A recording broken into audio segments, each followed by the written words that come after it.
கிறிஸ்துவுக்குள்ளே எனக்கு பிரியமான சகோதர சகோதரிகளே, இன்று நாங்கள் பொது காலத்திலே 23ஆம் வாரத்திலே இன்று நாங்கள் புதன்கிழமைக்கு கால் பதிக்கின்றோம். சகோதர சகோதரிகளே, இன்று நாளிலே இறை வார்த்தையை நாங்கள் வாசிக்கின்ற பொழுது, சிந்திக்கின்ற பொழுது, அன்பார்ந்தவர்களே, இறைவனுடைய ராஜ்யத்தை பற்றி இன்று நாளிலே, இறை அரசை பற்றி இந்த நாளே பேசுகின்றது.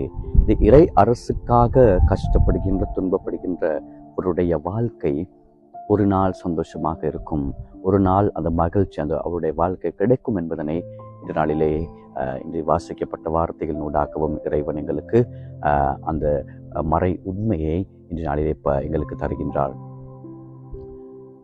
அன்பார்ந்தவர்களே, விசேடமாக இறை அரசு என்றால் என்ன, இறை அரசை பரப்புவதற்கு நாங்கள் எவ்வாறு செயற்படுவது என்று நாங்கள் பார்க்கின்ற பொழுது, இறை அரசு எங்கும் செல்லவில்லை, எங்கும் நாங்கள் வெளியிலே தேட அவசியமில்லை. எங்களுக்குள்ளே இருக்கின்றன அந்த இறை அரசு.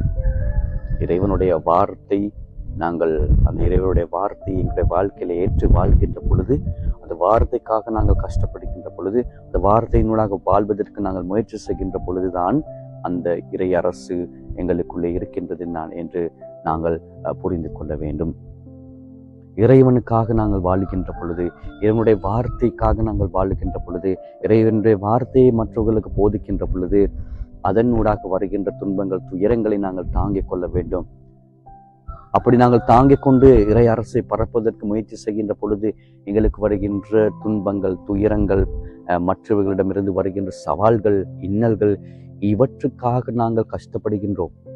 இவர் கஷ்டப்படுகின்ற ஒவ்வொருவருடைய வாழ்க்கை மகிழ்ச்சி, சந்தோஷத்தை எங்களுக்கு கொண்டு வந்து தரும் என்பதனை இன்று நாளிலே இறை வார்த்தை எங்களை அழைத்து நிற்கின்றது. எனவே நாங்கள் சமுதாயத்தில் இருக்கின்ற பொழுது, வாழுகின்ற பொழுது, சில சந்தர்ப்பத்திலே நாங்கள் நல்ல விடயங்களை செய்கின்ற பொழுது, இறைவனுக்காக நாங்கள் கஷ்டப்படுகின்ற பொழுது, அதாவது பங்குகளிலே பல்வேறு விடயங்களிலே ஈடுபடுகின்ற பொழுது, நாங்கள் துன்பம் பெறலாம், துயரம் பெறலாம், சவால்களுக்கு முகம் கொடுக்கலாம்.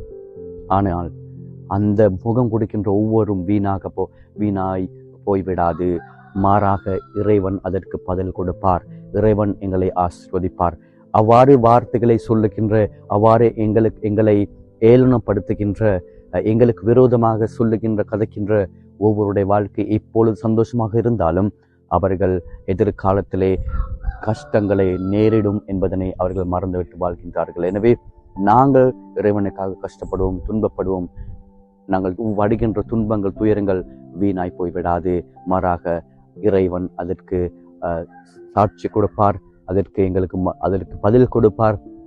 அந்த மகிழ்ச்சியை எங்களுக்குள்ளே தக்க வைத்துக் கொள்வதற்கு